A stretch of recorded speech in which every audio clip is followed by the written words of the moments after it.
And now, Death Valley Days.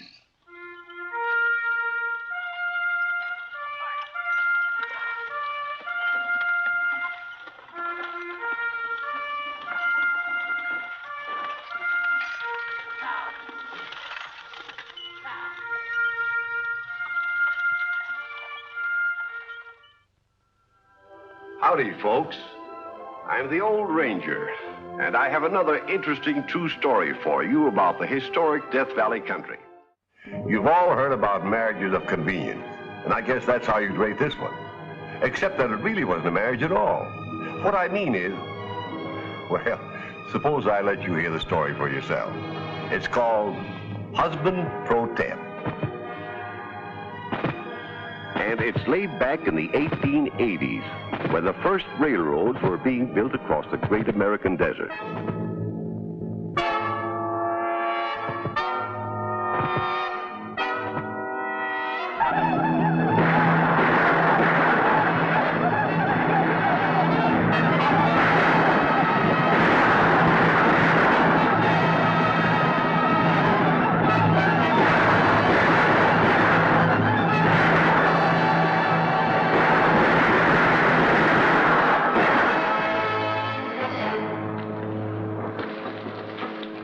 I told you in my telegram, Mr. Phelps, that I couldn't help you.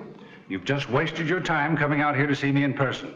I never waste my time, Major Lewis, and I never accept a man's refusal without good and sufficient reason. I gave you my reasons. Which I refuse to accept. This railroad is for the good of the whole country. And it seems to me that the government should be very happy to cooperate in its building. The government is, but unfortunately the Indians aren't.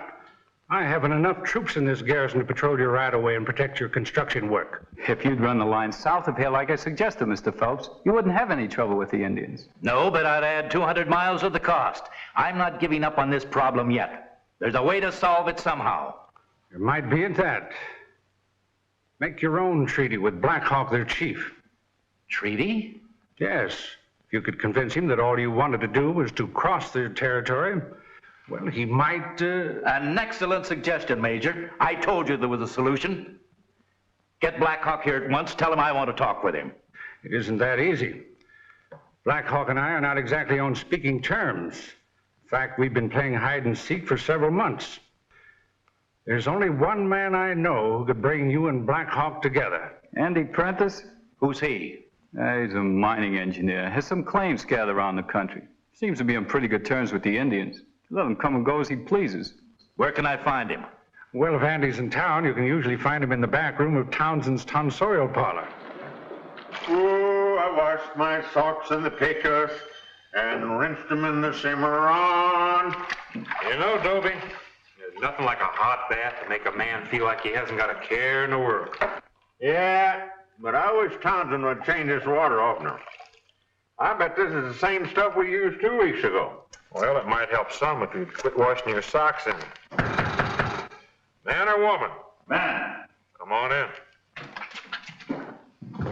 Prentice, I want you to meet Mr. Phelps. Howdy. Come for a bath? Dobie and I'll be through here pronto. No, I don't want a bath. I'm Alonzo Phelps, Vice President in charge of construction for the A&P Railroad. That's my private car out there on the siding. Yeah, you sound like a pretty big man. I am, and I'm also a man of action. I don't believe in sitting behind a desk and pushing buttons when there's a job to be done. Get out and do it. That's my motto. Well, I never had a chance to sit behind a desk and punch buttons, but I imagine I'd be... I don't believe in beating around the bush either. That's another motto of mine. Come to the point. And the point is, I want you to arrange a conference with Black Hawk for me. With Black Hawk? About his unreasonable objections to railroad construction. Unreasonable. The Indians have owned that land for hundreds of years. Generally speaking, all the white man has brought them is trouble. He's killed their game, settled on their land, and broken their laws. All in all, he's been pretty obnoxious. So now you come along and start tearing things up. Now, how would you feel? I feel if I explained to him that all I want to do is cross his territory, he'd stop his confounded interference. Is that all you want? Certainly. Well, it's worth a try. Just so happens I'm heading in that direction tomorrow to look at some claims. I'll take you along. Good. Ridiculous. I mean, Well, going out there would be too dangerous, Mr. Phelps. Indians can be treacherous. So can a white man. She'll be all right with me if you do as I say. When do we start? Dawn tomorrow morning. Meet me at the livery stable. I'll be there. Oh, there'll be a $1,000 charge for this little service. $1,000? That's a pretty big fee. Well, you're a pretty big man.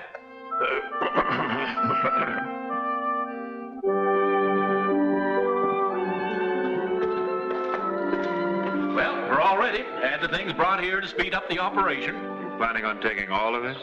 Wall tents, camp cots, folding chairs, fancy groceries. Looks like we're going on a safari. Safari's what? You got enough stuff here for a half a dozen people, Mr. Phelps. That's how many there'll be. What? My wife and daughter are going along. Well, here we are. Oh, are these the two natives who are going to guide us?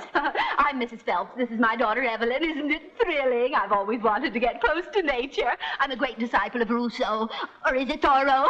I never could keep those two straight. What's your name? Rousseau. Dobie, ma'am. Dobie? That's an odd name. Well, you see, it's a nickname. I'm sorry to throw cold water on your fun, Mrs. Phelps, but I'm afraid you ladies can't go along. Why not?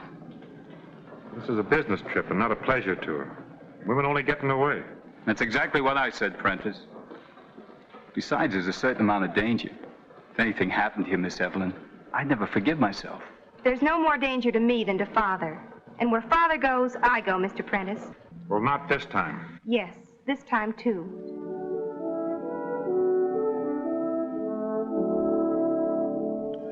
And so the party headed out into the desert, with Andy leading the way and Dobie bringing up the rear, and Otis riding careful herd on Evelyn.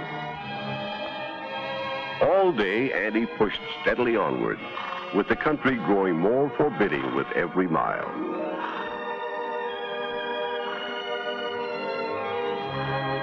On the afternoon of the second day, Andy called a halt. End of the line. We'll camp here. Where are the Indians? They're all around you.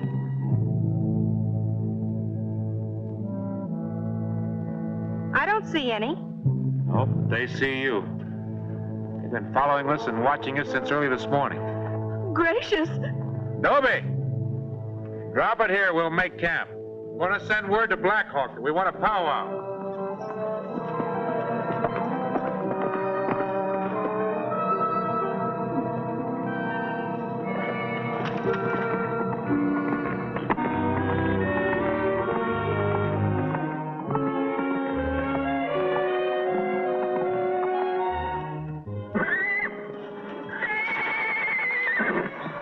Where are you going?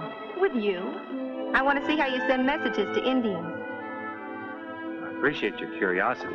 This is no time to satisfy. Now you go back with the others. Don't order me around, Mr. Prentice. I go where I please.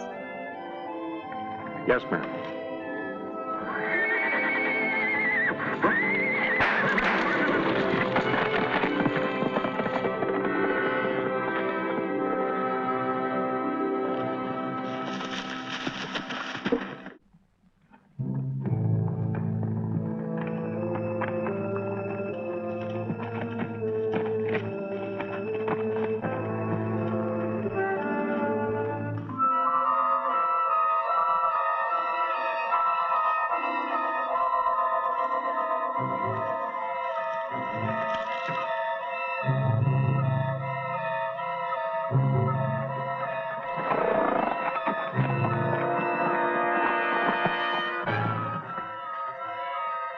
Tell your chief, Black Hawk, that his brother, White Wolf, has brought the big chief of Iron Horse for a powwow. We will wait here.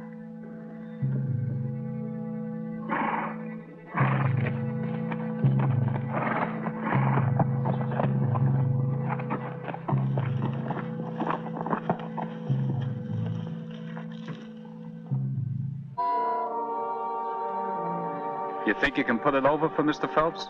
Oh, I think so. I'll give you $5,000 if you don't. If I don't? I want that railroad to go the southern route. Didn't know you owned property down that way. I don't. But some friends of mine do. Oh. Is it a deal? I only work for one man at a time, Otis. And I got a job. The Indian wasted no time getting Andy's message to Black Hawk, and the chief wasted no time in acting on it.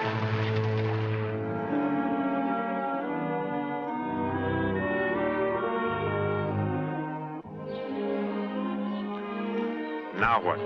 We're going for a ride. No, you're not. Told everybody to stay close to camp, and I meant it. If you expect us to sit around twiddling our thumbs while we wait for your red friend to show up. That's exactly what I expect.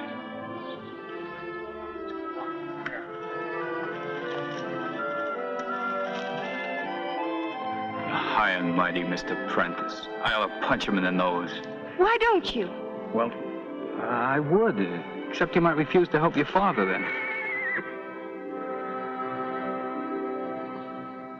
Look.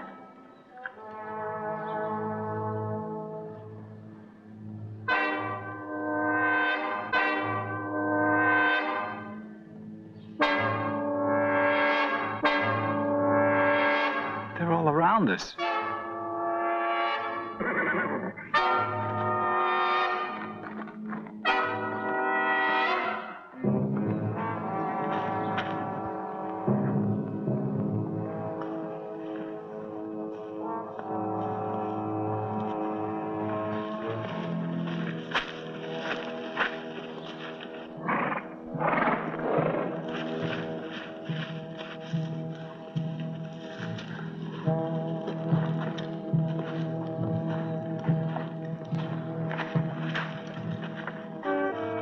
Good to see my brother again.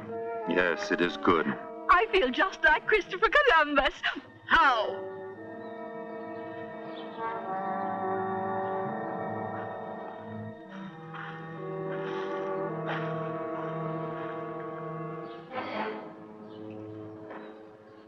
These people are my friends. They have traveled far, many suns. Many sleeps. This man is the big chief of the Iron Horse. Yes, Big Chief, Iron Horse. Black Hawk is enemy to Iron Horse. Oh, you mean you get car sick? So do I. But if you'll take a teaspoonful of... I'll do the talking. I understand my brother's feelings, but I speak with straight tongue when I tell you that the Iron Horse will not harm your people. The White Chief only wishes to cross your country as the canoe crosses the river. It is hard, White Wolf, for Black Hawk to hold his anger at talk of Iron Horse. It is well these people are friends to White Wolf. I will call a council. Tell my people what my brother has said.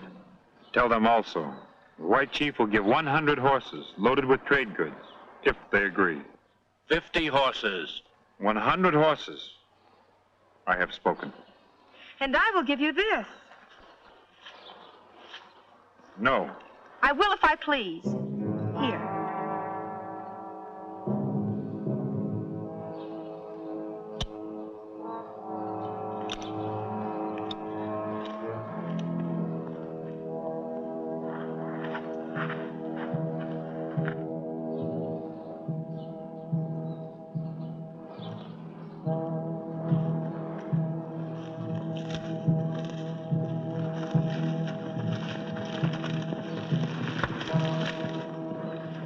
Shouldn't have done that. I'm getting a little tired of you telling me what I should and shouldn't do, Mr. Prentice. But you don't understand. When a squaw gives an Indian brave a gift... For your information, I do not happen to be a squaw.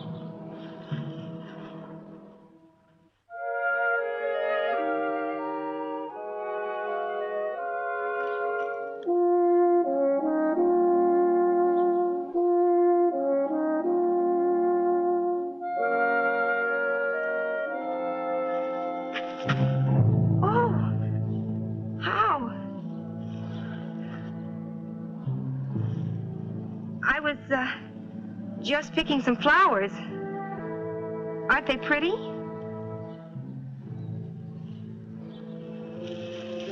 Well, you're welcome.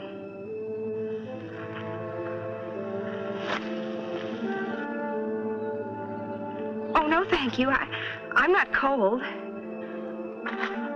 Well, I guess I better be going now. It's getting awfully late.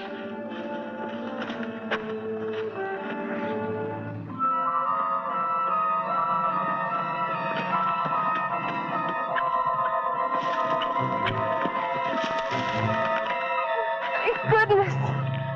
What's the matter? He was following me. Who? That awful Indian, Black Hawk. Why, he's gone. He must have seen you coming. Thought I told you to stay close to camp. Now, what are you doing out here alone?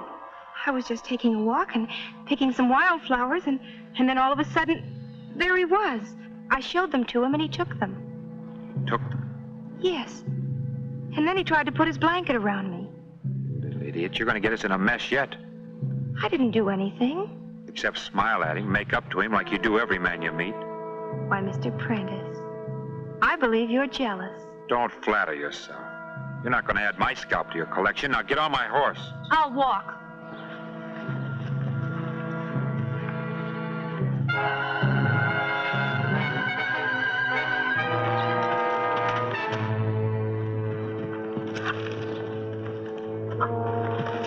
Stop it! Let me down this instant! Let me down! Don't you dare!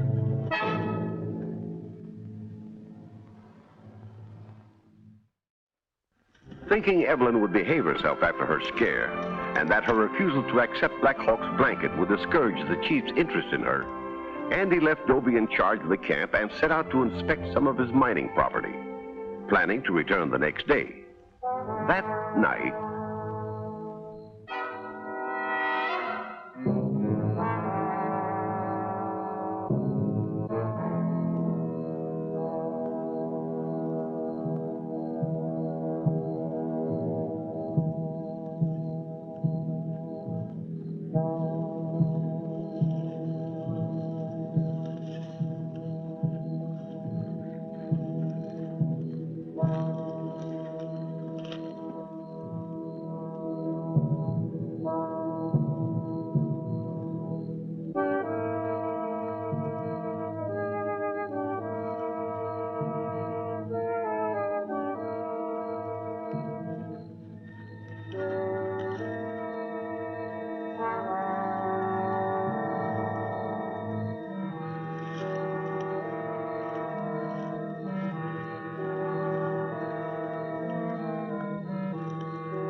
This is the most ridiculous thing I've ever heard of. Well, nevertheless, it's true.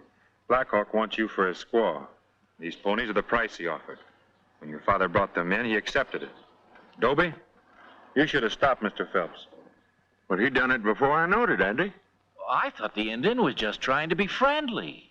Of all the effrontery, that heathen savage expecting you to live in a wagwim or a PT or whatever you call it. If this is your idea of a joke, Prentice, it's a pretty bad one. I was never more serious in my life.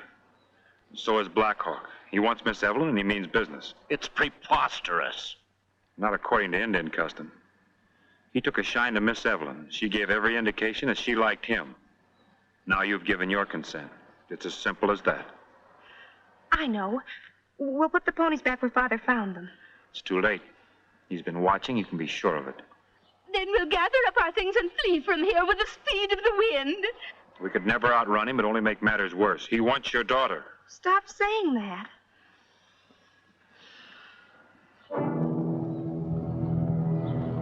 Well, here he comes now. He's got a pony to take you back on. Mercy. What'll I do? I know. Tell him that you're already married and have a husband. That this has all been a mistake. You didn't understand. By Jove, that's the answer. I knew you were a smart young man. Mr. Otis, you've cut the guardian knot. Do you think he'll believe it? I'll give you my wedding ring to wear as proof. And I will be very happy to serve as your husband, Pro Tem, with the hope that when this is all over, I can make the temporary part of it permanent. May I? Yes.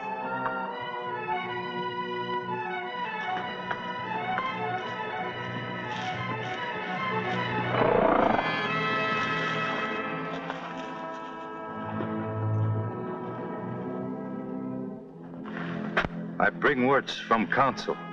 When Big Chief of Iron Horse gives 100 horses and trade goods, Iron Horse can cross Indian country as canoe crosses river. Thank you.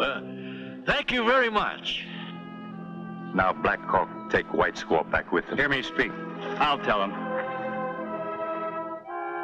White Squaw did not understand ways of Indians. She gave presents to Black Hawk only as a friend. She already has a husband. What Black Hawk wants, he takes. Wait. I asked Black Hawk to obey the white man's law, as I obey the Indian's law. White man's law says squaw can only have one husband. Black Hawk hears his brother's words and will not break white man's law. Black Hawk will fight husband of squaw to death. And she have only one husband, Black Hawk. Which man is squaw's husband?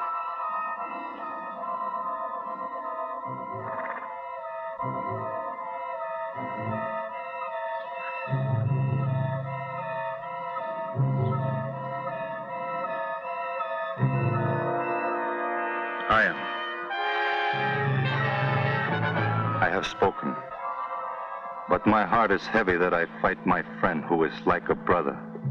But desire for squaw is much stronger. My heart is with my brother. One knife. One knife.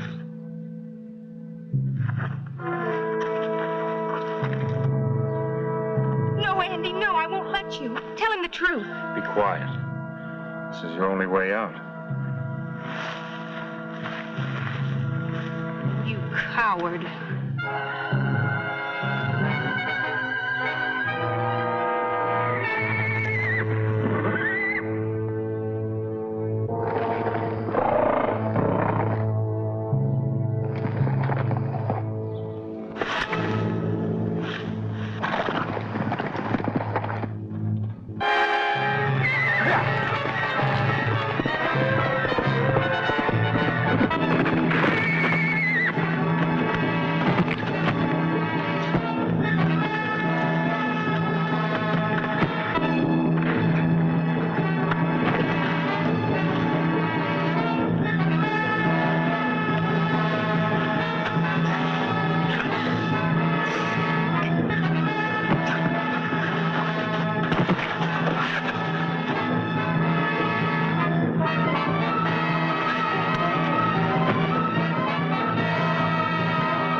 Kill my brother. It is no dishonor to lose to White Wolf. His courage and strength has been proven many times. I am beaten.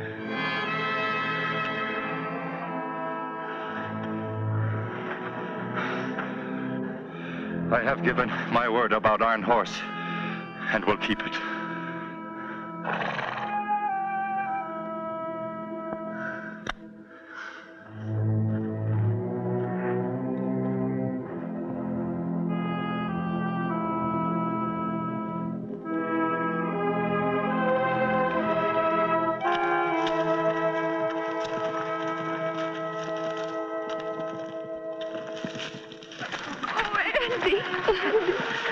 Nice going, partner. My boy, I can never repay you.